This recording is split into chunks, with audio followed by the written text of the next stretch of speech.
Oke, selamat pagi semuanya, dimanapun Anda berada, dan kita akan kembali dalam kuliah online. Semoga teman-teman sehat semua, saudara-saudara sehat semua, dan mari persiapkan diri untuk mengikuti kuliah hari ini. Semoga Anda, semoga saudara-saudara terberkati lewat mata kuliah online hari ini. Hari ini kita akan membahas tentang materi doa. Kita akan membahas tentang apa itu doa, doa yang benar, dan mengapa berdoa, lalu bagaimana sikap kita dalam berdoa. Dan tujuan yang kedua adalah saudara-saudara berkomitmen untuk memiliki kehidupan doa yang teratur dengan topik-topik doa yang berbeda setiap hari. Mungkin kita bertanya, kenapa kita berdoa? Lalu bagaimana berdoa? Lalu sikap seperti apakah yang benar pada saat berdoa? Nah, doa merupakan suatu kegiatan yang tidak pernah lepas dari kehidupan orang percaya. Nah, berdoa adalah membuka hati dan bercakap-cakap dengan Allah. Jadi bercakap-cakap dengan Allah. Berdoa merupakan hak istimewa bagi kita setiap anak-anaknya. Hak istimewa. Berarti ini luar biasa loh. Ini sebuah hak istimewa. Sayang, banyak orang merasakan doa sebagai sesuatu yang membosankan atau membebani, sehingga mereka tidak bisa menikmati saat-saat berdoa. Sementara itu, tidak sedikit orang Kristen yang menjadikan doa sebagai formula mujarab untuk memperoleh kesuksesan, kesembuhan, dan lain-lain. Mau berpergian ke suatu kota, dia akan berdoa. Pengen sukses, pengen melakukan ini, berdoa. Jadi ada orang yang menjadikan doa itu sebagai formula atau alat gitu. Nah, karena berbagai ajaran yang muncul, namun Alkitab mengajarkan bahwa doa bukanlah aktivitas tanpa makna atau mantra untuk mendapatkan sesuatu yang kita inginkan. Doa adalah sarana untuk berkomunikasi dan membangun relasi dengan Allah. Jadi doa itu adalah sarana komunikasi dengan Allah. Dalam Alkitab itu diajarkan tentang doa. Nanti kita akan melihat dalam Alkitab, bagian Alkitab tentang bagaimana berdoa. Lalu, saudara-saudara, unsur-unsur doa, tentunya ada unsur-unsur dalam berdoa. Relasi yang sehat akan semakin tumbuh bila unsur-unsur berikut muncul secara wajar dan dinamis dalam doa-doa kita kepada Allah.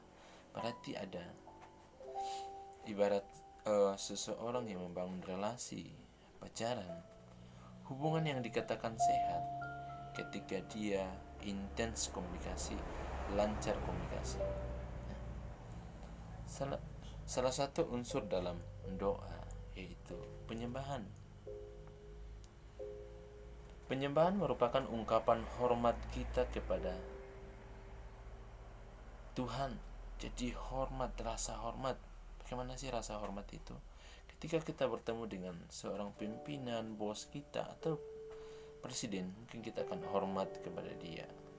Nah, ia adalah Allah yang maha kuasa, pencipta dan pemelihara segala sesuatu, termasuk diri kita. Perhatikan bagaimana pemasmur memuji dan memuliakan Allah. Di dalam Mazmur pasal 8 ayat 2, saya akan bacakan Mazmur pasal 8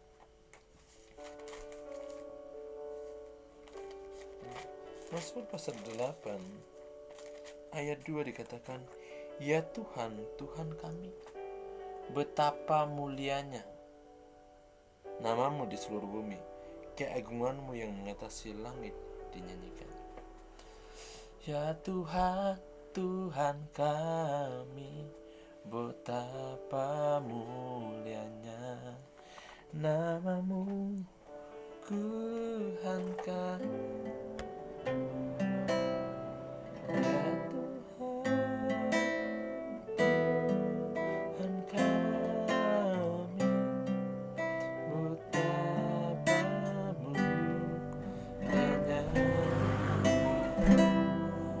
Jadi itu pemasmur. Sering kita meluapkan hal ini dalam doa kita. Mulailah berdoa dengan menyembah dan memuji nama Tuhan. Ya. Unsur yang kedua adalah pengucapan syukur. Ungkapan syukur adalah wujud sikap berterima kasih kepada Allah atas semua hal yang telah Ia lakukan dalam hidup kita, termasuk keluarga, pekerjaan, gereja, bangsa, dan dunia cipta. Nah, ingat dan hitunglah kebaikan Tuhan, kesetiaan serta pengampunannya. Bersyukurlah kepada Tuhan sebab Ia baik, bahwasanya untuk selamanya kasih setianya. Biarlah itu dikatakan orang-orang yang ditebus Tuhan, yang ditebusnya dari kuasa yang menyesakan, yang dilumpuhkannya dari negeri-negeri. Jadi sekitar bersyukurlah pada Tuhan, serukanlah namanya, dan seterusnya. Nah, unsur yang kedua adalah pengakuan dosa. Nah, pengakuan dosa merupakan penghalang. Dosa merupakan penghalang kita dalam relasi dengan Tuhan. Karena itu dengan rendah hati kita harus mengakui dosa-dosa kita di hadapan Tuhan. Kita harus mengakui baik dosa dalam pikiran, tindakan, perkataan maupun perbuatan kita, agar relasi kita dengan Allah dapat kembali dipulihkan. Jika mengatakan dalam Yohanes 1 Yohanes pasal 1 ayat 9 dikatakan, jika kita mengaku dosa kita, maka Ia adalah setia dan adil, sehingga Ia akan mengampuni segala dosa kita dan menyucikan kita dari segala kejahatan. Lalu unsur yang keempat dalam doa kita adalah permohonan untuk diri sendiri dan untuk orang lain. Ya. Karena Allah mengasihi kita, Ia ingin supaya kita menyatakan segala keinginan dan kekhawatiran kita kepadanya. Dalam Filipi pasal 4 ayat 6 dikatakan, janganlah hendaknya kamu khawatir akan apapun juga, tetapi nyatakanlah dalam segala hal keinginanmu kepada Allah dalam doa dan permohonan ucapan syukur. Jadi Allah menginginkan kita untuk berseru, untuk berdoa, memintanya kebutuhan maupun pergumulan kita yang kita hadapi dapat kita sampaikan secara spesifik sebagai wujud dari kesungguhan kita, memohonkan pertolongan atas hal. Misalnya doa syafaat untuk orang lain merupakan hak istimewa sekaligus tanggung jawab yang Allah percayakan kepada kita umatnya. Melalui doa-doa syafaat yang dinaikkan dengan tekun, Allah menyatakan karyanya mengubah hati manusia maupun keadaan.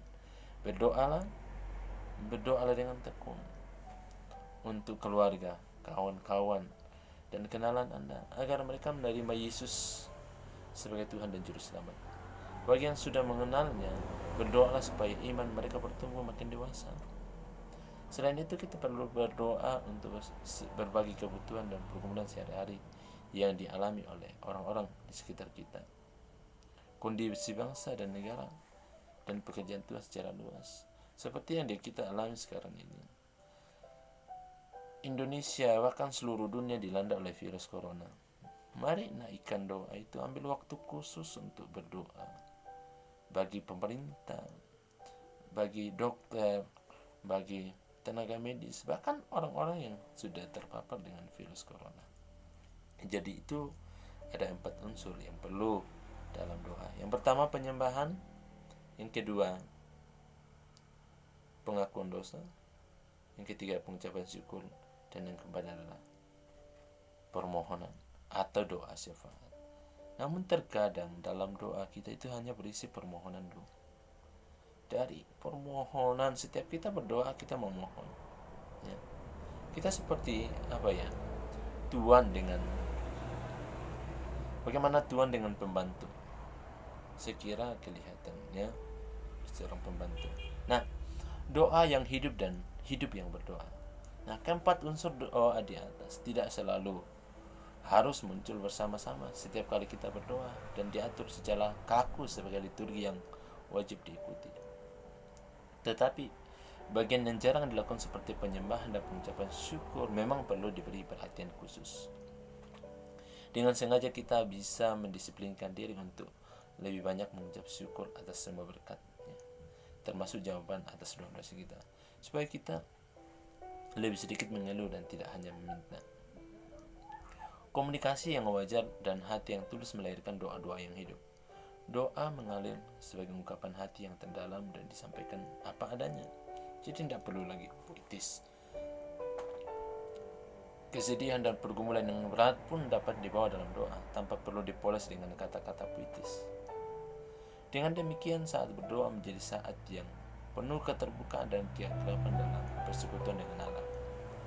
Doa bukan lagi suatu kewajiban, melainkan sesuatu yang dinanti-nantikan dan dilakukan secara antusias. Jadi doa teman-teman bukan sebuah kewajiban, sebagai keharusan.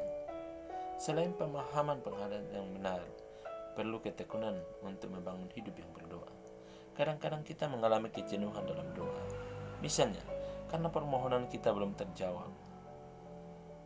Apapun keadaannya, Tuhan Yesus mengajarkan kepada kita untuk tekun berdoa dengan tiada jemu-jemu, seperti yang dikatakan dalam Lukas pasal 15. Berdoalah dengan tidak jemu-jemu. Ya. Jadi itu yang perlu, berdoa dengan tidak jemu-jemu. Nah, saudara-saudara, untuk lebih jelasnya kita melihat Matius pasal 6 ayat 5-15. Di situ diajarkan tentang doa Bapa kami, bahkan diajarkan tentang bagaimana berdoa. Jika engkau berdoa, masuklah ke dalam kamarmu dan tutuplah pintu. Jangan berdoa seperti orang munafik yang berdiri di tikungan-tikungan jalan, yang berdoa di pasar, di rumah ibadat, supaya apa? Supaya mereka dilihat orang. Saya mau sampaikan pada saudara bahwa doa bukan diperlihatkan, doa bukan dipertontonkan, tetapi itu berbicara tentang relasi kita dengan Tuhan. Relasi kita dengan Tuhan. Hubungan seseorang yang sehat dalam pacaran pasti sehat ketika komunikasi lancar. Intens, semakin intim, semakin lama semakin dekat dengan Dia. Sama dengan relasi kita dengan Tuhan. Semakin lama semakin dekat dengan Tuhan. Ya. Semoga materi hari ini mengajarkan kita untuk senantiasa memperbaiki motivasinya di sini doa kita. Nah, satu hal yang mau kita ingat, jika doa kita belum terjawab, apa yang harus kita lakukan? Pertama, kita harus sabar, karena ada jawaban doa, ada 3 jawaban doa. Pertama, ya, tunggu, dan sabar. Ketika jawaban doa belum ada, mungkin engkau sedang diuji. Apakah motivasi kita dalam berdoa itu sudah benar? Kalau jawaban doa kita belum terjawab, kita harus mengoreksi. Apakah tidak ada penghalang? Jangan-jangan saya masih hidup dalam kejahatan. Jangan-jangan saya masih hidup dalam penyembahan berhala. Itulah penghalang doa. Ketika kita berdoa namun belum terjawab, mungkin engkau dikatakan diuji kesabaran. Apakah engkau akan taat? Semoga materi ini mengajarkan kita untuk terus tekun dalam doa. Ya. Relasi yang benar adalah ketika engkau intens berdoa, rajin berdoa. Tapi jangan jadikan doa sebagai keharusan. Jangan jadikan doa sebagai kewajiban, karena kewajiban itu ada punishment. Jika engkau melakukan kewajiban, maka engkau akan hadapan hadiah. Tidak. Jika engkau menganggap bahwa engkau adalah anak Allah, orang percaya, maka hidupmu wajib berdoa. Sama halnya dengan ketika engkau berani menjalin hubungan pacaran dengan seseorang, kamu harus berkomunikasi membangun komunikasi. Mana mungkin kamu pacaran sama seseorang lalu tidak pernah berkomunikasi? No, mustahil. Sama halnya dengan ketika engkau mengatakan saya percaya sama Tuhan, kamu harus berani membangun komunikasi dengan Dia. salah satunya adalah berdoa. Tuhan Yesus memberkati. Semangat terus, tetap jaga kesehatan. Amin.